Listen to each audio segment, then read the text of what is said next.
Hello hello! Bienvenue sur Famille et Voyage, le podcast dédié aux familles qui aiment parcourir le monde. Je suis Stéphanie, maman de 2 nados de 12 et 16 ans, tombée dans la marmite des voyages toute petite et complètement addicte depuis. Si vous cherchez une nouvelle destination pour vos prochaines vacances, si vous vous titillez pour un voyage au long cours, abonnez-vous. Les carnets de voyage de mes invités vont vous emmener aux 4 coins de la planète sans prendre l'avion. Enfin, pas tout de suite. Dans ce podcast, on va parler itinéraire, à pied, à vélo, en voiture, en camping-car, tour du monde et expatriation. Les parents voyageurs vont vous donner plein d'idées d'activités à faire avec les enfants, leurs bonnes adresses pour goûter les spécialités du coin et, bien sûr, leurs meilleurs ratés. Je vous proposerai également des reportages entre récits, témoignages et interviews, et des formats plus courts, mes top 5 des activités à faire en famille dans une destination, et les galères ton voyage, histoire d'éviter 2-3 trucs un peu chiants sur le moment. Bon allez, ça suffit le blabla, il est temps de passer à ma nouvelle conversation. Parent de 2 mini-loupiaux et cofondateur des Petits Baroudeurs, Céline et son mari se sont donné pour mission d'aider les parents à éveiller leurs enfants à la nature et à l'aventure. Ils ont donc créé un site qui inspire, conseille et équipe les familles pour leur activité en extérieur. On peut dire que Céline est une habituée du podcast.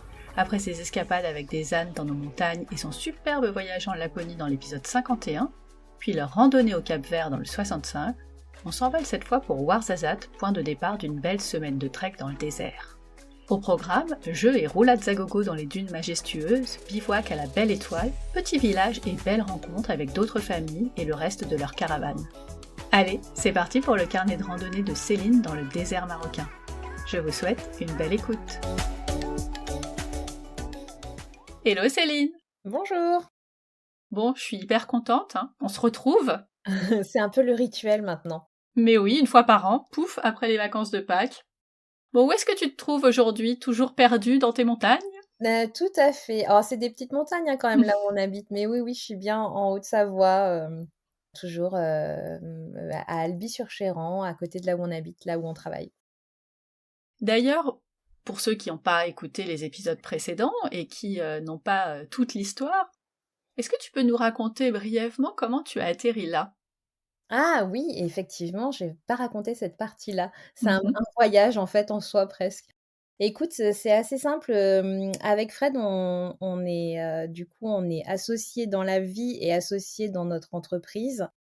Et avant d'atterrir en Haute-Savoie, écoute, on a passé pas mal de temps aux États-Unis et après les États-Unis, on s'est installés à Paris, ce qui était génial au début, mais rapidement avec les enfants, c'était moins à notre goût, c'était moins adapté parce qu'on pouvait plus partir en vadrouille tous les week-ends tout simplement. C'est important. Et je dirais que la naissance des enfants, ça a fait un vrai déclic en nous, à la fois parce qu'on avait tous les 2 envie de les élever plutôt au vert et aussi parce qu'on avait très envie de donner du sens à nos jobs. Donc on a tout plaqué, tous les 2 en même temps, avec nos 2 bébés parce que notre plus jeune venait de naître et on s'est dit qu'on allait entreprendre et qu'on voulait habiter en Haute-Savoie. Waouh, ça fait beaucoup en même temps. C'était un gros challenge, donc on a choisi, un peu au hasard, enfin on savait, que grosso modo qu'on voulait être pas très loin d'Annecy et du coup on a trouvé en fonction de nos recherches de logement. On s'est installés dans un petit village où on est toujours, donc quasiment 10 ans plus tard. Et en arrivant là, on avait pas mal de quelques idées de business, et cetera. Et en fait, il y en a une qui s'est imposée à nous au bout de même pas un mois qu'on était dans la région, en allant faire une randonnée avec nos enfants. Donc, notre grande avait 18 mois et notre petit avait 2 mois. Donc, pour te voilà, situer un peu. Et au détour d'un chemin de rando, on s'est dit: «Ah mais oui, mais c'est bien sûr, il manque toute cette partie à la fois conseil, inspiration et équipement pour les familles pour se dire qu'on peut retourner randonner, voyager avec des tout petits» et c'est là qu'est née l'idée des Petits Baroudeurs. Donc on l'a mis en œuvre, quasiment dès qu'on est arrivé dans la région. Comme quoi, faut faire des randonnées. Voilà. Ouais, alors juste avant, il y avait eu le gros saut, dans la grande piscine de l'inconnu, mais Mhm. oui, Mais c'est toujours bien de faire des randonnées de toute façon. tout à fait. La transition est parfaite puisque vos vacances, en fait, vous faites aussi des randonnées. Oui, en fait, c'est quelque chose qui ne nous a pas vraiment quittés, hein, de vadrouiller comme ça dans la nature, c'est quelque chose qu'on apprécie énormément et même, avec les enfants, c'est-à-dire qu'on pourrait se dire qu'on aurait pu abandonner ce type de voyage ou de vacances, mais en fait pas du tout et c'est assez marrant parce que les enfants y trouvent aussi leur compte, donc ça satisfait bien toute la famille. Ouais, ouais. Et donc on avait raconté dans les épisodes précédents, c'est une saga presque, vos randonnées avec des ânes, on était allé en Laponie, on est allé au Cap-Vert l'année dernière, et là on va au Au Maroc. Maroc. Ouais, dans le désert marocain. Pourquoi t'as choisi cette destination? Alors l'impulsion, elle vient vraiment de moi pour le coup, et pas du reste de la famille parce que c'était moi qui avais très envie d'aller, dans le désert. C'était quelque chose que je rêvais de faire depuis longtemps. Je suis assez cinéphile, donc je pense que, j'avais beaucoup d'images en tête de désert et que j'avais envie de confronter mes images, enfin mon imaginaire, cinématographique, à ce que c'était en vrai. Donc il y avait vraiment cette motivation-là et j'avais envie aussi d'être dans un environnement différent de tout simplement de notre quotidien. À nouveau, voilà, où on habite, c'est très vert, enfin la France en général, mais particulièrement là où on est quand même dans une région, particulièrement verdoyante et du coup, j'avais vraiment envie de changer, de découvrir autre chose et de faire découvrir autre chose aux enfants. Gling. Je suis désolée, je quitte. Rien d'autre ne peut biper. Donc le désert, mais il y en a plein des déserts, pourquoi le Maroc? Pourquoi le Maroc? En fait, on se rend compte qu'on quand même aujourd'hui pour partir voyager à pied et en famille, donc de façon assez sûre, le Maroc coche quand même beaucoup de cases. Et qu'en plus, c'est un pays quand même qui est assez fabuleux parce qu'il y a quand même énormément de choses à découvrir. Donc sur ce voyage-là, on a fait qu'une petite partie, mais finalement, c'est un voyage hyper un pays hyper riche en termes de culture, de paysages, de choses à faire. Enfin, c'est assez dingue comme endroit. Et est-ce que tu connaissais déjà d'autres endroits du Maroc? On était allé au Maroc auparavant, avec Fred, du coup, à Marrakech et après on avait loué un 4x4 et on était partis, et on avait pris un vélo et on était partis, plusieurs jours, dans la région de l'Atlas, en vadrouille. Donc on faisait des grosses boucles, à pied, en vélo à la journée. C'était un chouette, moment parce qu'on était partis que tous les 2 un peu, en baroud quoi, tout seuls et on a des très bons souvenirs. On avait trouvé ça très, très beau. Comment t'as organisé votre voyage? Alors, quand on part dans le désert, on peut partir tout seul, mais juste peut-être pour faire un petit échantillon du désert sur un après-midi. En vrai, si on part pour plusieurs jours et qu'on veut vraiment partir en immersion, c'est impossible de partir tout seul. Ah bah c'est Ou alors, clair. faut être hyper aguerri au sujet, mais je le recommande pas du tout. Du coup, faut passer par, des professionnels et du coup, cette fois-ci, on est à nouveau parti avec Alibert Trekking. Tout simplement parce qu'on avait aussi adoré notre expérience au Cap-Vert, donc c'est assez naturel que voilà qu'on a souhaité repartir avec eux et aussi parce qu'ils proposent, beaucoup de treks super sympas sur cette destination. Alors il y en a un qui nous a plus sauté aux yeux, que les autres, mais voilà, on est convaincus à la fois par la qualité de l'encadrement, par, je dirais aussi le fait que les équipes soient, bien traitées, bien rémunérées, bien encad enfin voilà et c'est aussi important pour nous que tout le monde s'y retrouve. Donc voilà, la qualité au rendez-vous pour tout le monde, donc il y avait pas trop de questions à se poser. Alors lequel vous avez choisi? Alors on a choisi celui qui s'appelle Le Petit Prince, parce que c'était à nouveau toujours dans mon idée d'immersion, c'était celui qui proposait d'aller, le plus loin et le plus en immersion possible pour évidemment pour des familles. Mais, voilà, c'est à mon sens celui qui allait, plus jusqu'au bout et qui Ok. proposait plus de marches pour le coup que plus intense que les autres. Est-ce que tu avais montré les différents itinéraires aux enfants ou t'as choisi toute seule? Non, j'ai choisi toute seule. Allez hop, celui où on marche le plus, c'est tellement sympa.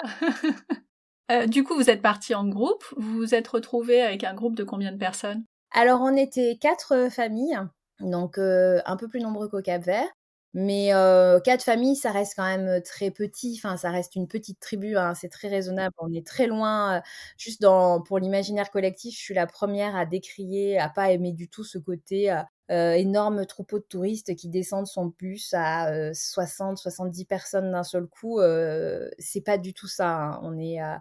On se déplace, les rares déplacements, véhiculés qu'on a fait, c'était dans des tout petits minibus, donc on reste quand même sur un format, tout petit, très familial, très tribu, donc ça fonctionne super bien. On était 15 participants avec du coup, que je me trompe pas dans les calculs, avec, 7, voilà, 7 enfants et du coup le reste d'adultes. Les enfants avaient de quel âge à quel âge? Alors, c'était, Léo le plus jeune, je pense, à 9 ans et le plus grand doit avoir 15 ans et c'était uniquement des garçons sauf notre fille. Ouh! Ah, c'est pas mal ça. Et elle a réagi comment quand elle a vu qu'il y avait que des garçons? Ça lui a posé aucun problème. Je crois me souvenir que le foot, ça lui va bien, que Ça ne lui a posé aucun problème, non, non, il y a eu pas eu de souci. Elle a pu papoter quand même, bien comme il faut, donc il y avait pas de les tiens avaient quel âge d'ailleurs? Ils ont quel âge actuellement plutôt? alors, je dis Léo avait 9 ans, mais en fait, il vient d'avoir 10 ans, donc techniquement 10 et bientôt 12. Donc c'était oui, c'était les plus jeunes et que des garçons. Ouais, c'est pas mal. Ouais, ça faisait une bonne équipe et bah, avec un bon dynamisme. Comment vous êtes préparés avant de partir? Alors si je me souviens bien pour le Cap-Vert, vous n'êtes pas préparés du tout parce que de toute façon, vous êtes déjà randonneur, vous sortez tout le temps, donc ça se faisait simplement. Est-ce que là, il y a eu quelque chose en plus? Physiquement, on s'est pas du tout préparé non plus, parce qu'effectivement, notre mode de vie fait qu'on n'a pas spécialement besoin. Après non, c'est plus une question d'avoir suffisamment de gourdes, d'avoir les bons vêtements pour les enfants parce qu'on est quand même sur une saison où nous, on sort de l'hiver, les enfants grandissent, donc il faut à nouveau retrouver, les bons shorts, les bons Mais oui! pantalons, les bons t-shirts qu'on met un petit peu moins dans l'hiver, donc voilà, c'est plus du renouvellement la préparation a plus consisté dans du renouvellement de matériel pour les enfants qu'autre chose. Bah, d'ailleurs, en tant que grande spécialiste en plus, qu'est-ce que tu recommandes pour ce type de voyage, notamment pour les enfants? Ça a été une vraie question et je pense d'ailleurs, qu'on a prévu de pas mal documenter, cette partie-là de la préparation parce qu'effectivement, j'ai trouvé peu de littérature en ligne sur, justement est-ce qu'il faut absolument avoir, que du long ou est-ce qu'on peut faire, du C'est une long et vraie du question. court? Enfin, c'est des vraies questions qu'on s'est posées. En plus, évidemment, en étant spécialiste d'équipement, moi, j'ai à cœur que les enfants soient super bien équipés parce que c'est, voilà, c'est Évidemment. important, hein. Alors, pour répondre à ta question, je pensais qu'il fallait absolument qu'ils soient en pantalon, donc en jambes longues et bras longs et en fait, non, honnêtement, c'est pas indispensable. Alors, je conseillerais pas d'avoir des tout petits shorts et des tout petits débardeurs parce qu'il faut quand même être un petit peu protégé du soleil et que finalement le textile protège quand même très bien. Mmh. Maintenant, je dirais qu'un t-shirt, qui arrive, du coup, au coude et un short qui arrive, juste au-dessus du genou, c'est top parce que, du coup, les enfants sont quand même, ils ont moins chaud quand même malgré tout qu'avec du très long et eux, ils ont moins d enfin, ils c'est pour plus compliqué pour eux de comprendre qu'il faut mettre du très long quand il fait très chaud, en plus. Et la zone à couvrir en termes de crème est quand même pas immense, donc ça passe bien. Donc du coup, finalement, ils sont partis sur plutôt ce concept t-shirt Bermuda qui allait super bien. Après donc crème solaire indispensable. Après pour se protéger de la tête, j'avais lu que le chèche était utile et au début, je me suis dit: «Ouais, ça va être un truc de touriste, c'est un peu n'importe quoi et cetera et cetera». Mais en fait, je me suis dit en arrivant: «Mouais, on va quand même en acheter, hein, ça peut être utile» et en fait, c'est pas utile, c'est juste indispensable. Indispensable! C'est juste indispensable et c'est tellement agréable à porter parce que ce tissu est hyper léger. On apprend assez vite à bien le mettre sur sa tête et en fait, c'est assez chouette parce que ça protège, du soleil, donc des insolations. Ça permet d'avoir la nuque protégée parce que le tissu redescend un peu dans le cou. Quand il y a du vent, ce qui nous est arrivé, ben, ça protège avec les lunettes de soleil, on est entièrement couvert. Donc moi j'ai trouvé ça, juste génial et c'est hyper léger donc ça gêne pas la tête finalement. C'est pas handicapant, sur la tête. Donc du coup, juste complètement indispensable. Mais bon, on n'a pas besoin de le préparer à l'avance vu qu'il faut le trouver sur place. Oui, nous, on avait fait un mix des 2. On a acheté sur place et on avait pris quelques, foulards, Mmh. un peu longs, en coton, tout ça et effectivement, je parle de la Jordanie, enfin, on l'a adopté dès le premier jour et on l'a pas quitté, c'était, essentiel, Tout à fait. vraiment. Bon, et ben, on va partir. Vous avez atterri où au Maroc? Alors on a atterri directement à Ouarzazate et c'était aussi une des raisons du choix de ce voyage-là, c'est que ça nous évitait un plus long transfert en voiture qu'on aurait dû faire sinon depuis Marrakech et je me suis dit: «Ben, de toute façon, on prend vu qu'on prend l'avion pour l'avion, bah, autant aller le plus loin possible et atterrir directement à Ouarzazate. Enfin, je sais pas toi, mais moi, Ouarzazate, rien que de l'entendre, je suis déjà partie en voyage, quoi. Je C'est trouve que vrai, non mais ce nom de ville, il est fou. Enfin, ça a toujours été le cas, j'ai toujours aimé ce nom. c'est un peu la plus grande ville au sud, donc aux portes du désert, même si après il y en a d'autres, mais elles sont vraiment de taille plus modeste et on a eu la chance d'arriver un jour avant, donc d'avoir pu, pas mal s'y balader et on a beaucoup aimé parce qu'il y a une casbah qui est très belle à visiter et finalement ça met déjà bien dans l'ambiance au niveau, des odeurs, des impressions et cetera, de la chaleur aussi à laquelle, bon, on a pu commencer à s'habituer donc c'était une bonne première halte. Bah, raconte-nous un petit peu quand même. La Casbah, c'est chouette, mais c'est quoi les couleurs? C'est quoi l'ambiance? Bah, tu as parlé de température, il faisait combien? Je pense qu'il devait faire un peu plus de 30 déjà. Alors la ville est assez grande, mais on était idéalement positionnés entre le vrai centre-ville où on est allé faire 2-3 emplettes pour acheter des fruits secs et cetera et du coup le côté alors même si c'est la traduction, c'est pas ça, mais ça fait un peu la vieille ville quoi, la Casbah à visiter où du coup là, on est plus sur des dédales de toutes petites ruelles où on peut pas être en voiture, hein. C'est vraiment des endroits où on est que à pied ou en vélo ou en 2 roues quoi, grosso modo. C'est marrant parce que ça a assez impressionné les enfants parce que finalement, c'était un premier bain dans cette culture. Les murs, ils sont en pisé donc ça rend des murs un peu ocre. C'est vraiment très joli au niveau lumière, au niveau couleur et on est tout de suite, on va dire, dans un autre monde. Pour les enfants, c'est un peu la plongée dans les mille et une nuits, même si c'est pas tout à fait la même région, mais le ressenti est à peu près le même. Après, pareil, premier ressenti des enfants, évidemment, c'est quand même touristique, donc du coup, on a eu pas mal de propositions de guides pour nous guider dans cette vieille ville. Or, nous, on avait juste envie, surtout le premier jour, de rester tous les 4 et d'être tranquilles. Du coup, les enfants, ils ont trouvé que les gens étaient un peu insistants. Ils nous ont dit: «Mais pourquoi ils insistent autant et tout pour, nous demander de». Alors on a dit: «Bah, c'est comme ça fonctionne comme ça, c'est culturellement, c'est différent» et Tout donc à voilà, fait. ça a permis aussi d'expliquer des choses et de se dire: «Bah, voilà, mais ça vous montre aussi qu'on peut dire non et finalement, faire son bonhomme de chemin tout seul et que ça marche aussi». Donc voilà. Donc vous êtes arrivé une journée avant, ça veut dire que vous avez retrouvé votre groupe le soir ou le lendemain? Le lendemain uniquement, en fait, on a retrouvé le groupe, le 1er jour du trek, donc le dimanche matin, le rendez-vous était à 8 heures à la réception, donc on a retrouvé tout le monde à ce moment-là. Pour justement, du coup, partir en minibus, donc faire quoi, 3 un peu plus de 3 heures de route qui nous séparaient de notre premier pique-nique, donc du moment où, finalement, on retrouve les chameaux, les chameliers et on part à l'aventure. Les chameaux et les chameliers. Il y avait combien de personnes qui vous encadraient?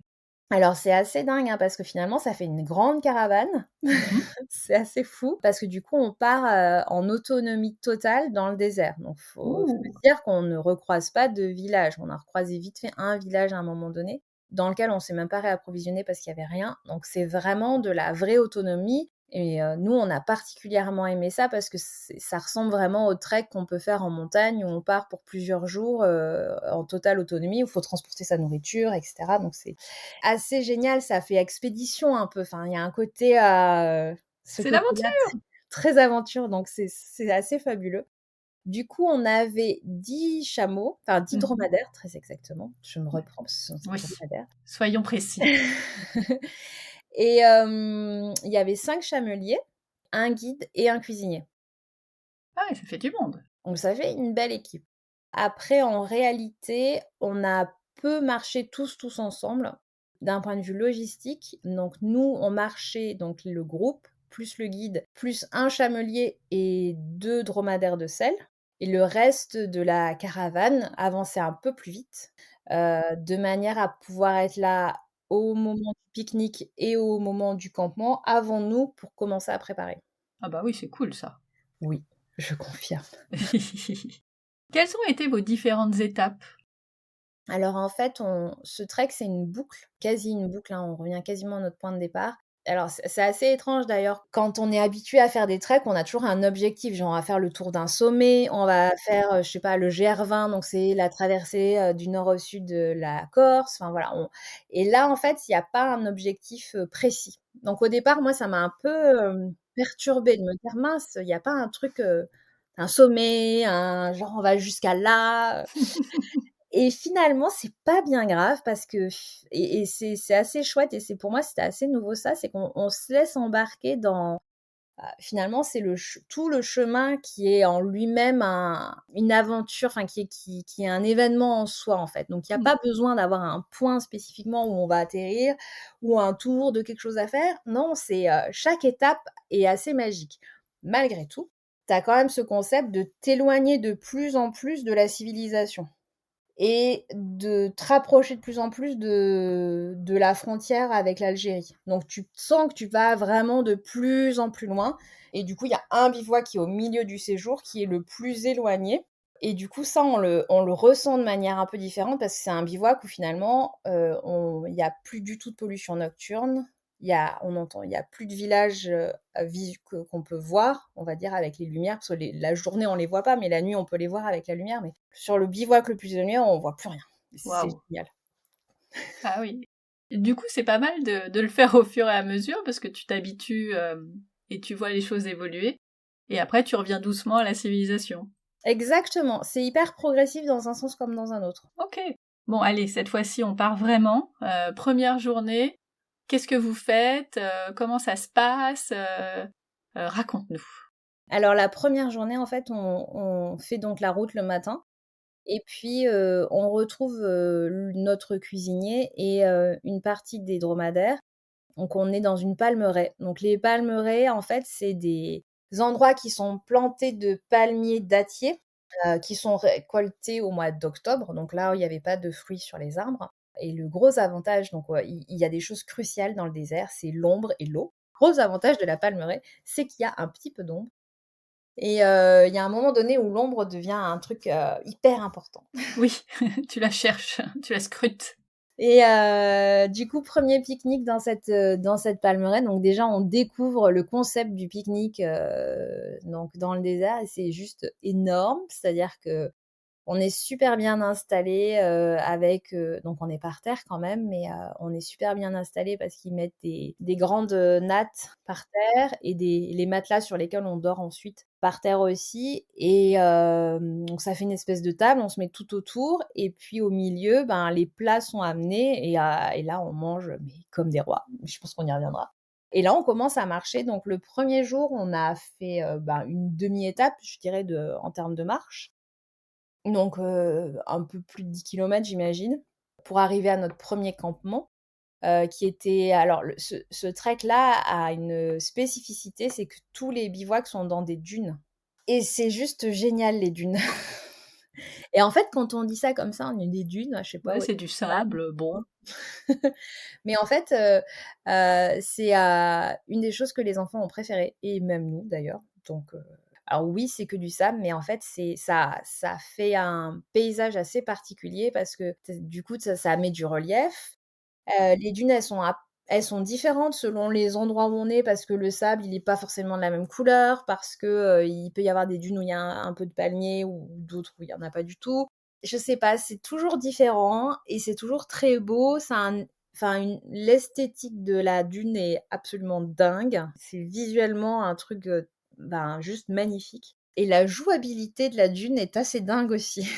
Mais le kiff total de sauter, Voilà, les sauts, les jeux, enfin tout est juste génial dans les dunes. Donc ça, c'est vraiment, vraiment exceptionnel de dormir tous les soirs dans des dunes, différentes mais dans des dunes. Donc voilà, premier bivouac et donc là, on est quand même pas très, très loin de village parce on à vol d'oiseau, on doit être à genre 5 kilomètres de village. Du coup, on entend quand même, on voit les minarets le soir et on entend de loin les appels à la prière.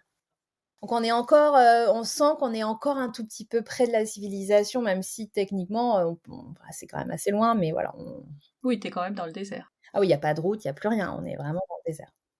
Et donc là, ce premier bivouac, vous connaissez pas encore bien les uns les autres, donc vous faites connaissance autour d'un bon repas. On a fait connaissance un peu avant parce Mais que oui, pendant que vous marchiez. pendant le trajet et en plus, il nous est arrivé une petite aventure, c'est que l'alternateur de notre minibus s'est cassé, donc on s'est arrêté dans une des toutes petites villes qu'il y avait sur la route. Ah, finalement, c'était bien parce que ça nous a permis d'aller tous boire un thé à la menthe et de briser la glace finalement dans le groupe et donc de tous bien se présenter, se connaître, enfin apprendre à se connaître, etc. Donc finalement, on avait déjà fait les présentations Mais pendant le oui. trajet. Puis c'est vrai qu'après, tous les repas sont pris collectivement, donc du coup, ça permet tous assez simplement de lier connaissance. Et c'est vrai que là encore, on a fait des très très belles rencontres. Donc c'est vraiment génial à ce niveau-là parce qu'on n'est jamais déçus finalement. Et Mhm. c'est cool. On a parlé rapidement de votre premier pique-nique, donc là c'est votre premier bivouac. Bon, qu'est-ce que vous avez mangé? Fais-nous saliver. Tous les jours, c'était des plats, mais dingues. C'est vraiment ce qui est un peu. D'ailleurs, pour l'anecdote, on a essayé de.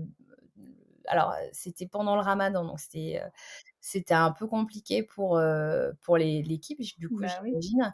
Mais malgré tout, du coup, on a essayé de manger bien manger quand on est rentré à Ouarzazate le dernier jour. Et en fait, c'était beaucoup moins bon que tout ce qu'on avait mangé dans le désert. Bravo au chef. Ouais, ouais, vraiment, c'était exceptionnel. Du coup, on a mangé des tagines, on a mangé du couscous, on a mangé, enfin, c'est hyper créatif, donc c'est à la fois très local et quand c'est pas local, c'est très créatif. C'est des lentilles, par exemple, super bien cuisinées avec, des épices locales, des légumes, c'est très fin, c'est joli même, les plats sont beaux, il y a plein d'épices, plein d'herbes, et tout le monde a adoré.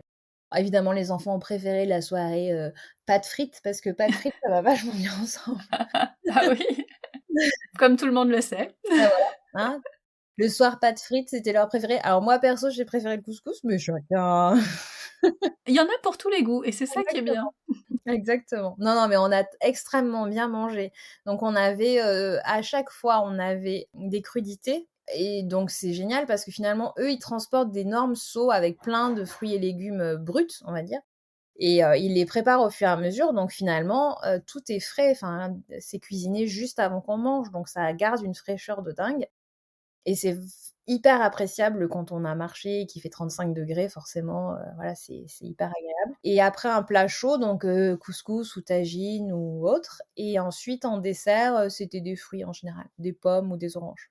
Ça finit bien. Ouais Mm. et toujours beaucoup de thé à la menthe. Ah bah oui, la base. Évidemment.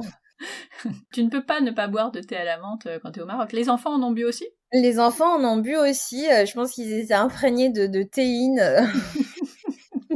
C'est culture locale, faut faire avec. Non, mais voilà, les enfants ont bu du thé à la menthe, le matin, en finissant la marche et on en avait, à la place du café et après on en avait au goûter en arrivant. Donc on avait du thé, tout le temps Ok. Et de l'eau.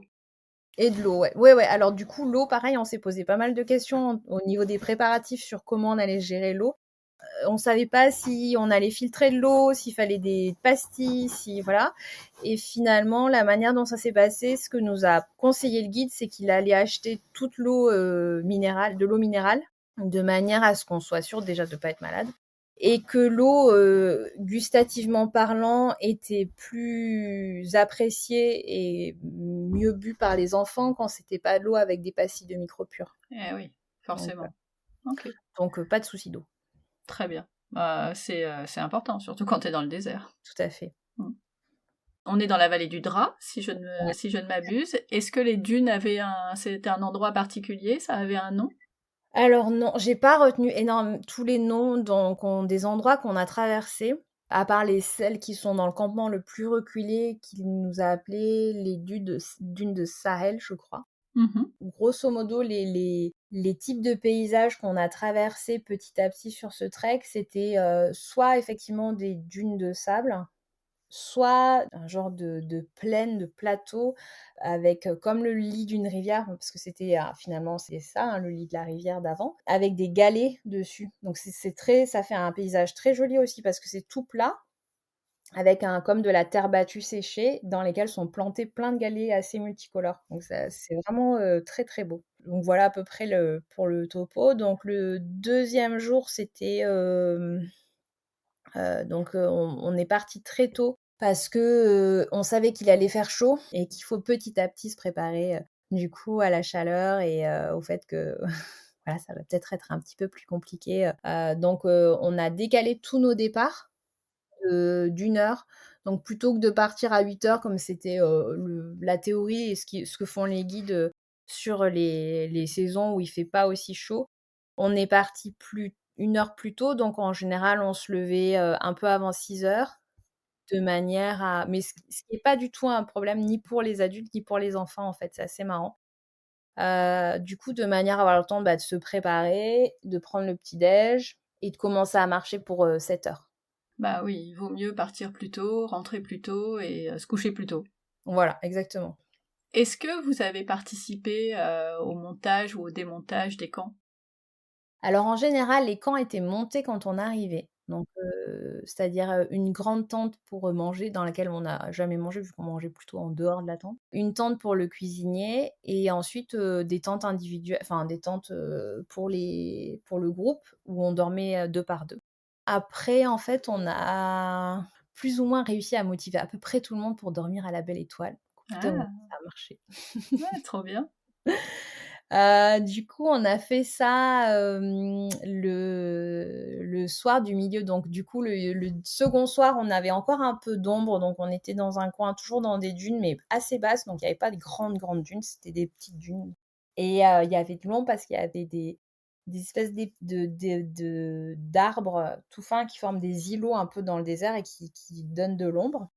Et ensuite, du coup, cette étape-là, quelques-uns ont dormi dehors, mais pas tout le monde. Et sur la 3e nuit, du coup, la 2e nuit du trek, non, la 3e nuit du trek, là, on était assez nombreux à dormir dehors et tous les enfants se sont mis au sommet d'une dune et ont dormi tous en randonnion, tous Ah, ensemble. c'est trop chou. C'était vraiment génial. Ils ont joué à la balle à 6 dans les dunes jusqu'à je sais pas quelle heure et après, on leur a dit: «Allez, finito» et Dodo. Mm. voilà. On rembobine sur la deuxième journée. Qu'est-ce que vous avez fait? Qu'est-ce que vous avez vu? Comment c'était? La 2e journée, ma foi, elle est passée assez vite, finalement. On a marché beaucoup en fait, on a concentré la marche beaucoup le matin, de manière à faire les 3/4, voire, ouais, un peu plus des 3/4 de marche, le matin, faire une pause le midi pendant laquelle en général, ce qu'on faisait, c'est qu'on mangeait puis après on faisait comme une petite sieste, quoi. Parfait. Pour reprendre la marche, en fin d'après-midi vers 16h-16h30 au moment où le soleil est un peu moins fort. Et ce qu'il faut savoir, c'est que là, à partir de la 2e étape, les enfants ont commencé à découvrir le fait de pouvoir, faire leurs étapes, sur les dos des dromadaires. Ah, Parce que du coup, on avait 2 dromadaires de selle. C'était bien sympa. Je pense qu'en vrai, tous les enfants étaient largement capables de faire les étapes en entier. Vu leur forme physique à tous, il y avait pas de souci.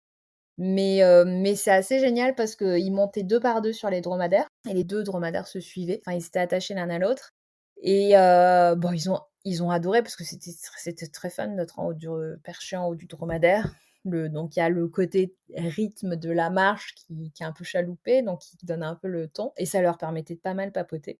Donc ils ont vraiment beaucoup aimé. Puis d'être en hauteur, donc on découvre aussi enfin moi je suis montée sur un dromadaire pour voir aussi comment ça faisait de faire genre un 5-10 petit minutes, bout, oui. en haut quoi d'un dromadaire et la perspective est différente donc c'est assez chouette. Enfin c'est voilà, donc je comprends qu'eux, ça a été un de leurs points forts du voyage.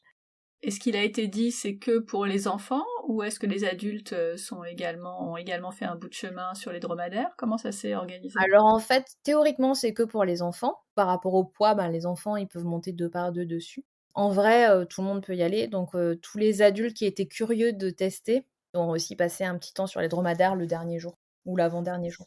Juste pour voir, parce c'était plus de la curiosité et que c'était des étapes un peu moins longues, donc finalement ça faisait pas défaut. Enfin, on n'avait pas d'enfants qui étaient en absolue nécessité d'être sur un dromadaire. Donc cette deuxième journée passe vite. Vous êtes toujours dans les mêmes types de dunettes, paysages, comme tu disais. Et vous arrivez donc à votre bivouac, rebelote, le bon repas. Ouais. En plus, ce soir-là, on a mangé un couscous et il était juste divin. Encore une fois, Bravo au chef. Voilà. C'est important parce que c'est ce moment où c'est déjà hyper satisfaisant de se retrouver après cette longue marche, mais en plus quand c'est bon, t'as encore plus hâte d'y être Tout à fait. et ça te fait recharger tes batteries, quoi. Tout à fait, tout à fait. Donc c'était vraiment fabuleux. Après le 3e jour, on savait que c'était le jour où il allait faire, le plus chaud, Ah, parmi les jours le plus chaud, donc on s'est vraiment préparé pour partir, le plus tôt possible et en fait, il y avait une surprise ce jour-là qui a brisé un peu les paysages, enfin qui était un peu différente. C'est que, d'une part, en fait, on était dans le lit du Dra et là, il y avait d'un coup un peu plus de végétation et donc en marchant dans le lit de la rivière, il y avait des cristaux de sel. On a pu observer quelques peintures rupestres. Alors malheureusement, il y en a pas énormément parce qu'elles ont été dégradées et qu'il y a des gens qui ont enlevé des bouts de cailloux et cetera, donc du coup, il y en a quelques-unes, mais c'est pas non plus à pléthore. mmh. Mais finalement, le gros point fort de ce début de cette matinée, on s'apprêtait à vivre un truc hyper dur et tout, c'est qu'il y avait une surprise, c'est qu'un truc qui est pas mentionné, donc je pense parce que il y a pas toujours, de l'eau, où on est donc, au milieu du désert et en plus c'était une journée où il faisait extrêmement chaud et en fait, on arrive dans un endroit où il y a un genre de piscine naturelle. Ouh! Et là, on s'est baigné, donc ceux qui le souhaitaient évidemment, et c'était, surréaliste. Enfin pour moi, c'était fou parce qu'il faisait extrême il faisait vraiment il devait être que 10 heures du matin, mais il devait faire plus de 35 déjà, donc il faisait vraiment très chaud. Et là, tu arrives et tu as cette eau qui est là avec plein de roseaux. Il y a quelques personnes qui sont quand même pas baignées parce que l'eau était c'est pas bah, voilà, c'est une eau, où tu t'imagines qu'un crocodile peut sortir à tout moment, même s'il n'y a pas de crocodile au Maroc, on est Ah d'accord? oui! C'est juste l'imagination.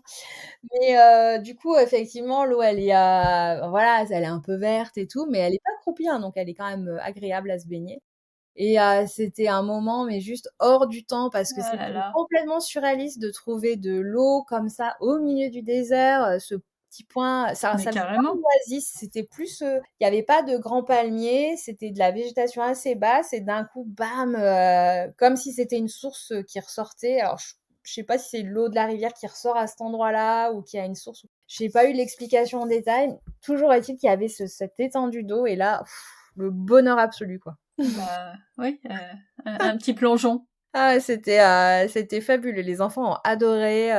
C'était dingue, quoi. Mais vous aviez prévu le maillot de bain? Le guide nous avait dit quand même d'avoir. On savait que donc il y avait une piscine à l'hôtel, donc on avait nos maillots quoi qu'il arrive avec nous. Et le guide avait dit ah demain peut-être. C'était pas très clair. Peut-être qu'on pourra se baigner, enfin j'étais là: «Mais de quoi se baigner? Mais c'est pas dans le descriptif, c'est bizarre, qu'est-ce que tu nous dis et tout?» J'avais pas tout du coup, on s'était pas dit: «On va se baigner», on s'était dit: «Ouais, bon, on verra». On va prendre les maillots. Voilà, bah, toujours, hein. On sait jamais. Il faut toujours être prêt et du coup, voilà, c'était fabuleux, d'autant plus que la suite de l'étape était extrêmement chaude et avec du vent de face en plus, donc Oh. c'était, assez intense. Donc se tremper juste avant, c'était juste génial. D'où l'importance du chèche, si vous aviez le vent de L'importance du face. sèche qu'on a tous bien mouillé, bien remis sur nos têtes, donc ça sèche en 2 secondes, mais le temps que c'est mouillé, ça te permet de rester un peu au frais. Le vent de face, c'est pas fun. Vous avez vécu ça comment?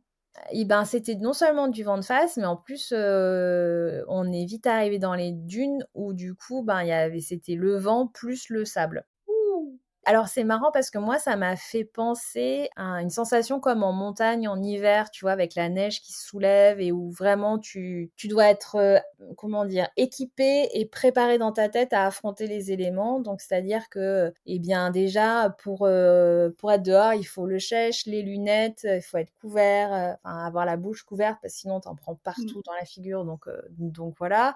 Et puis tu sais que ça va être dur, donc il faut voilà, il faut le soleil tape très fort, donc il faut pas trop traîner, il faut être efficace. J'ai trouvé qu'il y avait vraiment beaucoup de similarités avec la haute montagne sur parce que le reste du temps, moins, mais Oui. quand les éléments se déchaînent un peu plus, avec ce vent et cetera, le sable et cetera, bah, ça voilà, ça donnait une autre dimension au trek et finalement, on a bien aimé aussi parce que c'était un truc à vivre, en fait. Et Mmh. puis d'avoir du sable partout, enfin c'était, c'était assez dingue, quoi. C'est pas comme genre t'es à la plage et tu t'abrites 2 secondes, machin, ok. Mais non, là, c'était un truc permanent sur toute la journée, donc il fallait le faire avec, en fait. Et les enfants, ils ont vécu ça comment? Bah, ils se sont adaptés. C'est-à-dire que, ben, on leur a dit, ben voilà, on met le chèche en entier, on se couvre bien la figure, on garde bien les lunettes. Et finalement, ça a été. Alors, du coup, c'est pareil, cette journée était assez spéciale parce que, du coup, quand on est arrivé, le guide nous avait bien prévenu que c'était l'endroit où il n'y avait pas d'ombre. Donc, c'est le seul bivouac où il y a zéro ombre. Et donc, on arrive à 13h, quelque chose comme ça. Ah oui, Il n'y a pas d'ombre. Donc, ils nous avaient planté là. Et il y a du vent. c'est bien, c'est sympa, ça donne envie. Et du coup, en fait, ils nous avaient planté la tente la grande tente où ils pouvaient mettre la table à l'intérieur. Donc là, pour le coup, ils avaient mis la table à l'intérieur parce qu'avec le vent, de toute façon, on pouvait pas rester dehors. Et là, on s'est dit, wow, tu rentrais dans la tente, ça faisait comme un sauna, mais un truc de dingue. C'était énorme. La chaleur qu'il y avait dedans, c'était la folie, quoi. Donc, ils nous avaient dit, non, mais on mettra la tente, puis on relèvera les bords, comme ça, il y aura de la circulation d'air. Mais sauf que c'était pas possible parce qu'il y avait beaucoup trop de sable qui volait. Eh ben non, raté.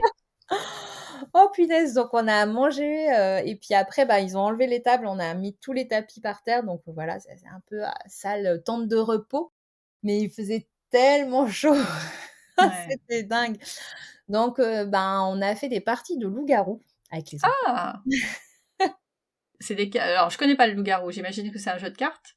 Ouais, alors c'est un jeu de cartes qui a la spécificité de se jouer que quand on est très nombreux, donc faut jouer à partir de 8 joueurs. Ah oui, effectivement. Et du coup, c'est un jeu, un peu des jeux de rôle. Donc voilà. Donc Ah, c'était très adapté. Ça faisait passer le côté tu transpires sans rien faire sous cette tente, c'est tellement chaud. c'est Mais, bien. et alors c'est marrant parce que pour la plupart des participants, quand on a débriefé ensuite, il y avait vraiment une bonne ambiance, donc on a pu bien rigoler après de se dire: «Ah, qu'est-ce qu'on a aimé, qu'est-ce qu'on n'a pas aimé?» et cetera.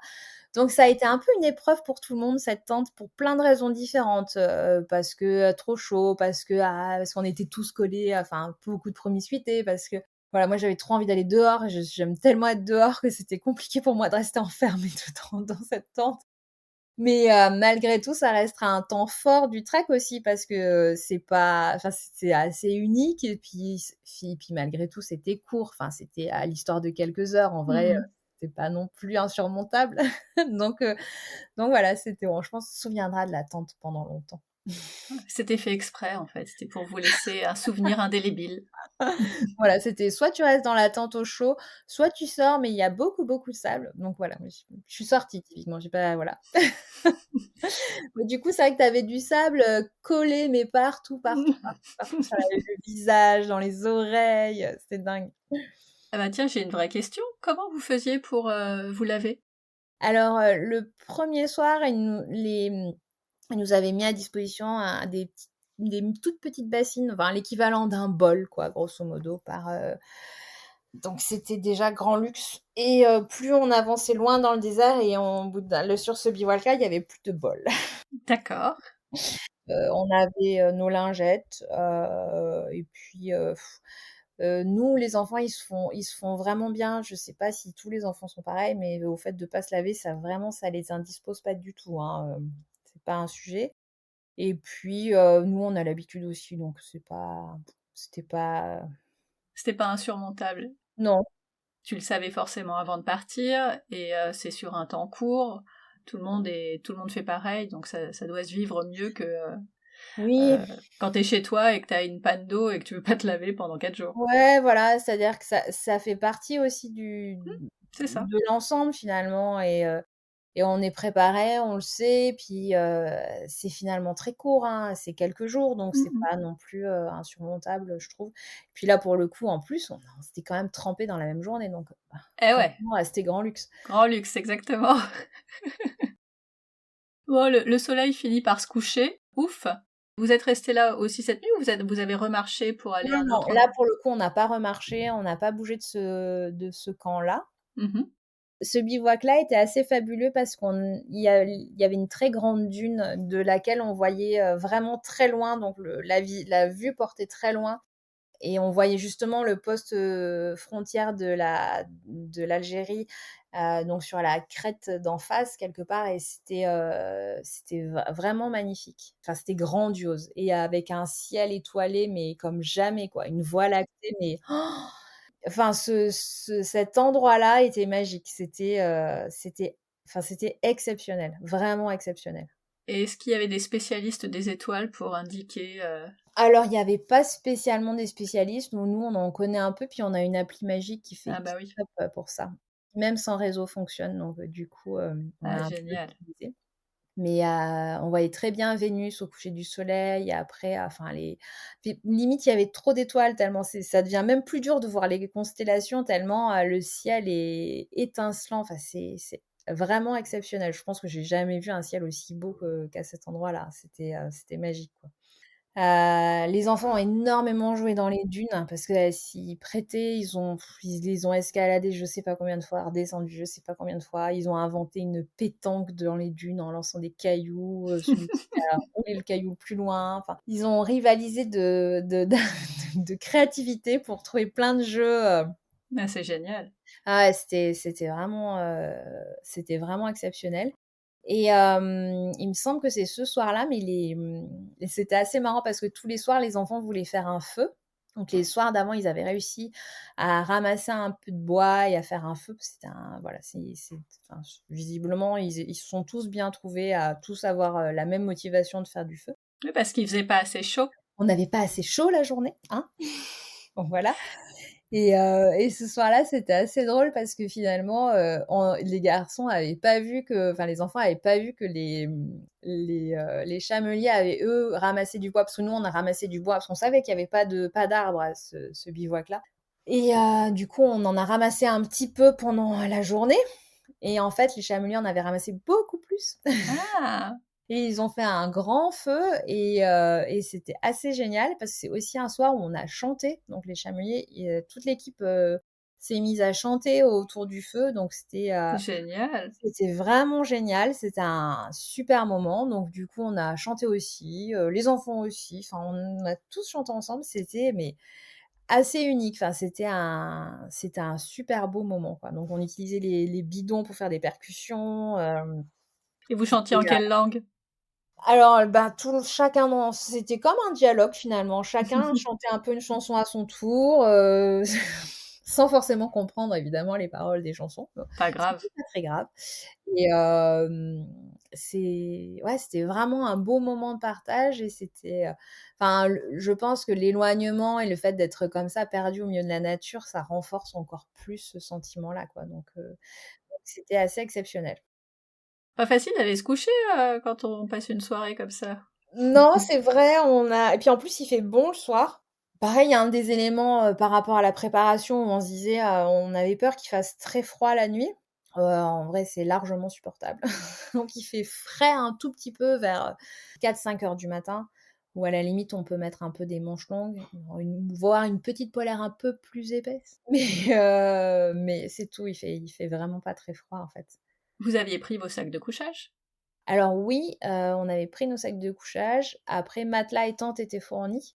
Moi, j'avais pris un matelas aussi en plus, mais plus pour des raisons d'allergie que d'autres choses. Mais voilà, non, non, et les tentes étaient super, de bonne qualité, donc il y avait pas de souci. Mais c'était encore mieux de dormir sous les étoiles, Bah ouais.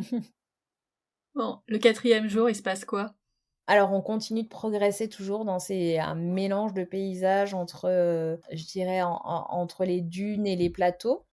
Donc finalement assez similaire.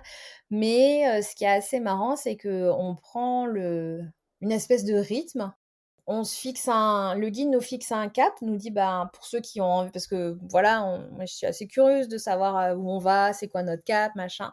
Donc il nous dit: «Bah, voilà, notre cap aujourd'hui, c'est ça, telle forme de dune là-bas au loin, tu vois?» Voilà. Du coup, on marche et on est dans cette espèce de rythme dont on a finalement même pas plus envie de s'arrêter parce que ça devient un peu une routine qui se met en place et alors que les enfants ici, ben, si tu leur dis marcher pour marcher, ça va les gonfler et ben, là, pas du tout. C'est assez un truc normal, genre, ils nous disent même pas: «Mais pourquoi et où on va et machin?» Ben non, en fait, on se met en route et on marche, on est ensemble et c'est cool. Et tu C'est leur dis: «Mais fou. vous savez que dans 2 jours, le trek est fini?» Et ils font: «Ah non!» Et c'est en ça que j'ai trouvé assez magique dans le désert, c'est qu'ils n'ont plus besoin d'un but ou quoi. En fait, ils on s'habitue et on prend plaisir à juste cette avancée dans le désert et je m'explique pas vraiment pourquoi. C'est un peu mystérieux, mais ça a fonctionné pour tout le monde et je sais pas trop pourquoi. Eh ben, écoute, on a vécu la même chose en Jordanie, donc comme quoi, effectivement, ça doit être général. Même constat de si on n'a pas de but, c'est compliqué avec les enfants, et particulièrement avec le plus petit de mes deux. Il a jamais demandé où on allait, il avançait, et voilà, jusqu'à ce qu'on lui dise c'est bon, on est rentré. Ouais. C'est Et fou. même avec une vraie tristesse de se dire, «Ah ouais, mais plus on enfin, au fur et à mesure, On se il y rapproche de en a la plus fin. et on se rapproche de la fin» et à se dire: «Bah non, en fait, moi, j'ai envie de rester dans le désert, je suis trop bien là, quoi». Mais c'est assez fou, j'ai trouvé, c'est assez inexplicable, j'ai trouvé. Et alors, il y a sûrement plein de choses, il y a sûrement le côté groupe qui aide, enfin, qui fait un peu de tout, Oui, hein. C'est un petit peu de saupoudrage de tout plein de choses. Mais j'ai trouvé que ça fonctionnait, enfin, qu'il y avait un truc, qui se passait. je vois bien. Est-ce qu'il y a d'autres, enfin, ce quatrième jour, L'avant-dernier jour, on a ou le dernier jour, je sais plus, on a aussi visité un village, donc c'était l'occasion, aussi pour le guide de nous expliquer. Donc c'était un village qui avait été à moitié abandonné, donc c'est au moment où on se rapproche à nouveau de la civilisation, donc on quitte un peu justement le côté très sauvage des dunes. Mais qui était intéressant aussi parce que finalement, tu visites un village qui a été abandonné il y a quelques dizaines d'années parce que le sable, le désert gagne, donc ça permet aussi finalement de se rendre compte concrètement, alors que c'est un peu dur ici de parler de réchauffement climatique. Tu vois? oui. Là, on est au printemps, ça explose de verre dans tous les sens. Alors que là, ben, ça prend tout son sens quand tu visites des maisons où là, il y a du sable, partout, du coup qui ont été abandonnées et cetera. Et donc je pense que ça va voilà, il y a du concret dans toutes ces problématiques qu'on a aujourd'hui, sur notre planète et donc c'est assez intéressant et puis, bah, du coup, c'est aussi le moyen de, tout simplement de voir un peu l'architecture, de voir comment ces maisons sont faites et cetera. Donc c'était pour le coup, assez sympa et on a dormi cette nuit-là, du coup, dans un campement, en dur, donc dans un petit village. Donc c'était on a renoué avec les douches. Magnifique. Ah, elle devait être bonne celle-là. Ouais, ouais, elle était pas mal. C'est vrai que c'était pas mal. Et après le lendemain, du coup, en remontant vers Ouarzazate, on a remarché à nouveau et c'était assez joli parce que c'est ce trek, c'était aussi une prise de conscience, mais je pense que ça fait ça quand on est dans le désert, mais là, avec cette dernière étape, ça l'a bien fait, j'ai trouvé. Parce qu'on a fait une dernière étape de rando, dans une palmeraie qui, elle, était vachement plus irriguée que toutes celles qu'on avait vues avant où le sol était pas cultivé, hein, où c'était juste les quelques palmiers, mais le sol c'était que de la terre. Et là, donc, de voir des parcelles cultivées parce qu'il y avait plus d'eau et du coup, explosion d'îlots verts au milieu du désert, c'est assez fou parce que d'un coup, tu te rends compte de cette importance capitale de l'eau et que finalement, c'est ça qui fait tout, quoi. Qui, Bah oui, c'est la base. ah, on a beau le savoir, finalement, ce n'est vraiment que quand on le voit concrètement comme ça qu'on s'en rend vraiment compte et que la vie dans le désert, à part 2-3 animaux qu'on a croisés, mais sinon, il y a quand même, bah, voilà, c'est compliqué, quoi. Bah oui. Donc, du coup, et donc là, tu vois ces cultures, tu vois qu'il y a plus d'arbres, et cetera. Et ça fait vraiment une prise de conscience énorme, j'ai trouvé. Oui, tout est là. Tout est là, en fait, parfois, faut vraiment pas chercher, trop, mais juste de l'eau, ça change tout, quoi. Donc là, vous êtes revenu à votre point de départ. Tout à fait. Comment vous vous sentiez après cette semaine de marche dans le désert avec ce groupe? Il y a vraiment une super belle entente, dans le groupe. Donc déjà, c'est assez marrant quand même de se dire que la semaine d'avant, tu avais des gens potentiellement à l'hôtel qui étaient sur la table d'à côté de toi, tu les connais ni d'Ève ni d'Adam, puis finalement à la fin, bah, tu conçois même pas de pas manger ensemble, ni que du petit déj au dîner, quoi, parce que juste enfin tout le monde a envie de se retrouver.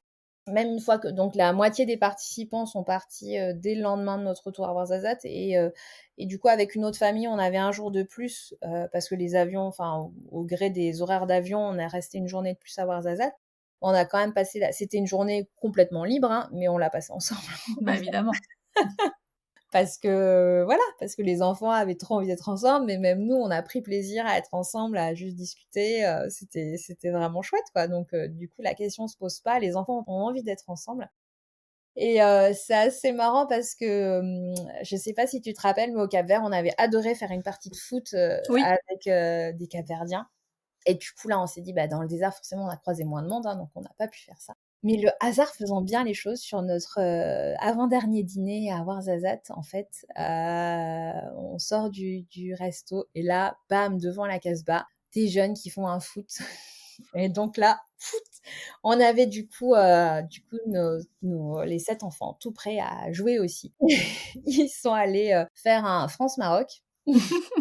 Et devant la Casbah, c'était un peu surréaliste là, qu'ils jouaient sur cette grande place et du coup, on a pu faire notre foot avec les locaux, c'était cool. Ah bah il faut, partout où on va, il y a des foot, quoi. C'est la base Exactement, aussi. Ça aussi, ça fait partie des choses immuables qu'on tout à retrouve fait, dans tous les voyages. exactement. S'il y avait une chose à retenir de ce voyage, pour toi et pour les enfants, ce serait quoi? Ah, je pense que ce qu'on a tous préféré, c'est cette magie des dunes, on va dire, qui est un petit peu dur à décrire, mais finalement, ce qu'on a ressenti sur ces dunes, avoir un profond sentiment de liberté et d'apaisement aussi. Je trouve que ça fait ça et ça a fait ça à nous, mais quand on a demandé aux enfants, c'était aussi ce qu'ils avaient préféré. Alors, aussi parce qu'ils y ont beaucoup joué, hein, mais tu vois, rien que de s'asseoir en haut, de grimper tout en haut de la crête d'une dune et d'arriver à marcher sur ces crêtes qui sont juste trop belles, là, où ça fait vraiment une ligne de crête comme ça quand tu avances, ça nous a tous énormément plu. Tu sais combien de kilomètres vous avez parcouru? Alors ma montre me dit qu'on a fait un peu plus d'une vingtaine, autour d'une vingtaine de kilomètres par jour. Je sais pas Ah, si pas c'est mal. vraiment ça ou si c'est moins, mais voilà.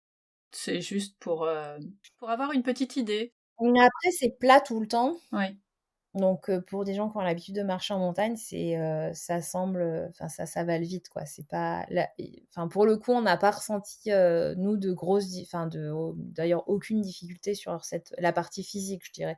Mais ça dépend vraiment aussi de ce que tu as l'habitude de faire au quotidien. oui, bien sûr. Ouais. Léo avait 9 ans, presque 10. Est-ce que c'est un voyage qu'on peut faire plus jeune que ça? Alors, Alibert l'indique à partir de 6 ans. Je pense que c'est faisable, mais je dirais modulo deux trois petites choses quand même. C'est-à-dire que c'est 6 ans si l'enfant il a l'habitude de marcher quand même, à mon Évidemment. sens, hein. Et peut-être pas sur des périodes où il fait aussi chaud que ce que nous on a vécu. Tout simplement parce que les enfants ont un peu moins d'autonomie aussi. C'est-à-dire que nous, on les encourage à boire très régulièrement parce qu'il faut vraiment beaucoup, beaucoup boire. Et puis au bout d'un moment, ils ont compris d'eux-mêmes que c'était important de boire, donc il y a plus besoin de leur dire finalement. Je sais pas si à 6 ans, les enfants, ils ont moins cette autonomie à s'hydrater régulièrement, etc. Donc c'est plus sur cet aspect-là. Après, j'imagine qu'un enfant de 6 ans va passer plus de temps sur le dromadaire Oui. que à marcher. Mais à nouveau, il faut faire attention, sur le dromadaire, des fois, ils ont tendance à oublier de boire, donc faut faire gaffe aussi. Donc, je pense que ça se fait sur des enfants qui sont un peu aguerris à la marche. Je pense aussi. Mm. Côté budget, on est sur quel type d'enveloppe? C'est un trek qui est proposé à partir de 1 145 € par personne Mhm. et selon les périodes qui fluctuent. Voilà. Bon, c'était super ce voyage. Ouais, c'était génial. C'est assez marrant parce que le dernier jour, Eva, notre fille, on était à l'hôtel et puis on voyait qu'il y avait d'autres familles qui se préparaient à partir sur le même itinéraire. Et ouais, elle, au départ, elle avait un petit peu de réticence à aller dans le désert parce que très chaud, parce que pas de végétation, et cetera, et cetera. Et en fait, elle a adoré, mais vraiment adoré. Et du coup, on lui dit, «Tu prête là à repartir, Eva? Tu serais prête à y retourner?» Elle nous regarde, elle fait: «Ah ouais, mais là, j'y retourne direct». Je crois que c'est la plus belle preuve du fait que c'était un voyage magique Ouais, et complètement adapté, en tout cas, à vos enfants et à votre famille. tout à fait. Donc là, on Mm. s'est dit: «Waouh, dis donc, génial». Bon, on a eu un petit souci avec le logiciel, alors on a arrêté, puis on a repris un peu plus tard. Donc, j'allais te demander, quand ça a coupé, quelle destination tu aimerais faire découvrir à tes enfants. En fait, avec Fred, on a déjà voyagé sur des zones tropicales type île avec pas grand-chose sur la plage, la petite forêt, la plage, le côté un peu route de petites cabanes de bambou. Et j'aimerais bien leur faire découvrir ça. Nous, on avait fait ça à Zanzibar, en Thaïlande, au Mexique, mais jamais avec eux. Et du coup, je t'avoue que c'est ce type de destination me fait envie parce on est des gens qui sont quand même hyper actifs. Et du coup, j'aimerais bien leur montrer que des fois, on arrive à être cool aussi selon l'endroit où on est. Je sais typiquement que Solène, que tu connais de Trip and Twins, a été sur des îlots en Indonésie qui avaient l'air absolument sublimes, Mais les Raja dingue! Ampat. Je Et je veux me faire suis dit, ça aussi! oh là là, ça a l'air tellement bien juste de se laisser porter, d'être... Nous, le côté hébergement très route, il nous va vachement bien. Et juste le fait que ce soit très, très nature, voilà, très basique, nous plaît vachement. Donc voilà, ça me fait envie. D'ailleurs, j'en profite, si tu peux faire avec moi un appel à Solène pour qu'elle nous raconte ça sur le podcast, parce que pour l'instant, elle est débordée, c'est la saison qui commence, donc je respecte, y a pas de souci, mais je la veux à la rentrée absolument! J'y manquerai pas, t'inquiète pas. Parce que ça avait l'air trop génial, vraiment. Mais tous leurs voyages sont extraordinaires. Ah oui, c'est sûr. Quelle est la destination que vraiment, vraiment t'as pas envie de faire? Écoute, il y a pas beaucoup de destinations parce que dans l'esprit, j'aime beaucoup voyager, j'ai envie d'aller partout. Mais je dirais que des endroits type très urbanisés et très artificiels, type Dubaï ou des choses comme ça me fait moins envie naturellement. Une anecdote, un truc qui t'est arrivé lors d'un de tes voyages et dont tu te serais bien passé. Alors, je sais que sur un épisode précédent, je t'avais raconté les gamelles de nos enfants qui sont respectivement ouverts la tête, les genoux, les dents, les machins comme ça. Je vais essayer de te trouver un truc un peu différent. Une mignonne rigolote, tiens, il y a très longtemps, quand les enfants étaient tout petits. On était parti faire un trip à vélo sur la voie verte du Haut-Languedoc. Donc, Mhm. c'est une voie verte très sympa parce que du coup, tu passes sur un flanc qui est en fait, tu vas jusqu'à la ligne de partage des eaux, donc avec un versant où les rivières elles vont se jeter dans l'Atlantique et l'autre versant où c'est plus méditerranéen et les rivières vont dans la Méditerranée. Donc, cette voie verte, elle est vraiment jolie parce que tu as une belle diversité de paysages. Et du coup, sur une des étapes, on part le matin. En plus, il pleuvait. Enfin, c'était un peu, tu vois, le truc, tu es dans les bonnes conditions déjà. Et en fait, arrivé à la première étape, on se rend compte que notre fils, qui était petit, hein, il devait avoir, je sais pas, 1 an et demi, il était encore en couche, évidemment. Et donc, on va pour le changer. Donc, évidemment, par terre, je ne sais pas trop comment on s'était installé. Et puis là, je dis à Fred, bah, passe-moi la trousse à langer. Il fait, c'est toi qui l'as rangée. Je dis, bah non, c'est toi qui l'as rangée. Et là, on s'est regardé, on s'est dit, ah, donc en fait, on n'a pas la trousse à langer. Donc, on n'a pas du tout de couche avec nous parce qu'on n'avait rien. On voyageait un peu léger, quoi. Et donc, on a dit, OK. Et donc, on a fait la super technique de parents. Ben, on a vidé la couche dans des toilettes, on l'a remise Ah ce bah truc. oui, hein. Et du coup, voilà, c'était pas une grosse galère parce qu'au final, je pense que au cours de la journée, on a dû croiser une supérette où on a pu acheter des couches. Donc, c'était pas la fin du monde du tout. Voilà, il y a eu quelques heures où il n'a pas dû être super confortable. Et ce petit moment de tu l'as la trousse à langer? Non, tu l'as? Ah non! Voilà. Oui. Non, je vois bien. Je vois bien. Je pense que c'est arrivé à peu près tous les parents. Voilà. Votre prochaine destination en famille? Alors, ça, c'est une super bonne question parce que c'est très paradoxal, mais on est fort à. On aime beaucoup partir et parfois je manque beaucoup d'anticipation. Donc, on va dire que notre prochaine destination en famille, ce sera notre festival d'ailleurs, hein, début Mais oui. juillet. Donc, pas du tout loin de chez nous, mais c'est quand même une petite aventure parce que on n'est pas sur du grand voyage, mais on est sur une belle immersion. Donc, comme on va accueillir une centaine de familles cette année, Donc, on peut appeler ça une expérience et une aventure. Donc voilà. Et non, cet été, je pense que on va rester dans le coin et faire un peu de rando et puis repartir plus loin après aux vacances d'automne. On aime bien partir un peu à contre-temps aussi parce que c'est aussi une façon d'avoir un peu moins de monde et des sites un peu moins surchargés dans l'ensemble. Donc, on aime bien ça en fait. Oui, et puis il fait souvent beau à cette période. Mm. Donc c'est vrai que on est déjà finalement à l'étape d'après en train de lorgner sur les vacances d'automne, à se dire est-ce qu'on n'irait pas en Sardaigne par exemple, parce qu'on a vu que il y avait des super belles plages et surtout on aime beaucoup grimper en famille et qu'il y a des belles falaises pour aller grimper.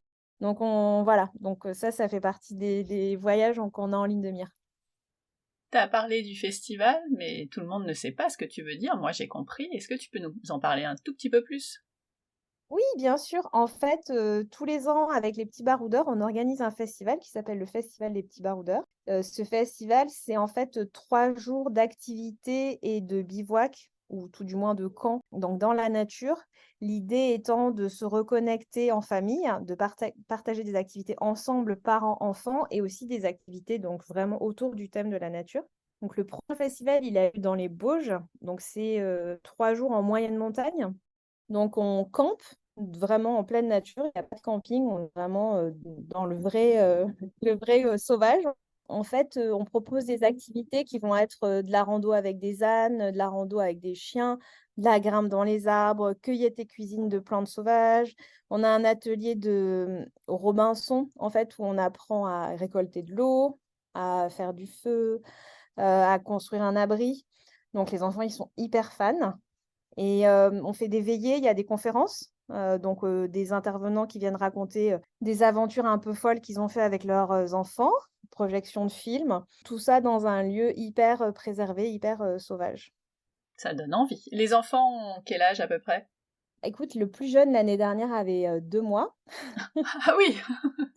et les plus grands, ça va jusqu'à 15 ans cette année, donc c'est assez large. En fait, tant qu'ils sont c'est assez marrant, mais ils se mélangent super bien et ça fait une super bonne dynamique, en fait. Mhm. Et les inscriptions sont encore possibles? Les inscriptions pour l'été, ouais, sont encore possibles, tout à fait, il reste encore des places. Ce sera le 8, 9, 10 juillet, pardon. Le week-end des grandes vacances pour les primaires, ouais. Quelle destination aimerais-tu découvrir sur le podcast? J'ai une fille qui rêve d'aller en Alaska. Je sais pas du tout si tu as déjà eu ce genre de destination décrite, et Non. notamment sur du côté itinérant, éventuellement en trek, en tente, etc., avec des contraintes de grosses distances, voilà. Donc je serais preneuse. Bah, l'appel est lancé et ça doit pas être, il doit pas y en avoir beaucoup qui ont déjà fait ça. Non, mais je pense que c'est quand même à voir. Je pense que c'est d'une belle Carrément. nature, un beau challenge et beaucoup d'animaux, mais avec l'option risque quand même. Donc voilà, je suis curieuse. Ok. Et bah écoute, si quelqu'un a déjà fait ça ou quelqu'un connaît quelqu'un, bienvenue sur le podcast. Dernière question. Si nos auditeurs te cherchent, où peuvent-ils te trouver? Eh bien, écoute, les petits baroudeurs, on est présent un peu partout. On a un site, on est présent sur Instagram, sur Facebook. On n'est pas encore sur TikTok. Je ne sais pas si toi, tu y es. Rarement. Voilà. Merci beaucoup Céline pour ce très chouette carnet de voyage au Maroc. Et bah à bientôt pour les prochaines aventures. Oui, eh ben, merci beaucoup à toi de m'avoir proposé. J'adore te raconter nos voyages, donc c'est toujours un plaisir. Et bah à bientôt alors.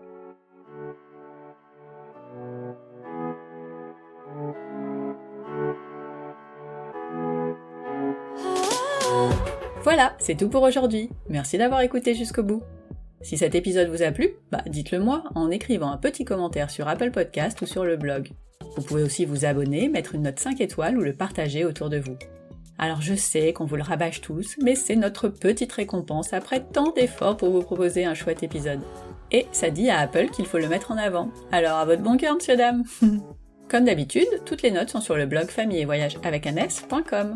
Vous voulez ouvrir vos carnets de voyage? Vous aimeriez en écouter un sur une destination particulière? Retrouvez-moi sur Instagram, à famille et voyage, toujours avec un s, _blog. À bientôt pour le prochain épisode. D'ici là, Prenez soin de vous, inspirez-vous et créez-vous de chouettes souvenirs en famille.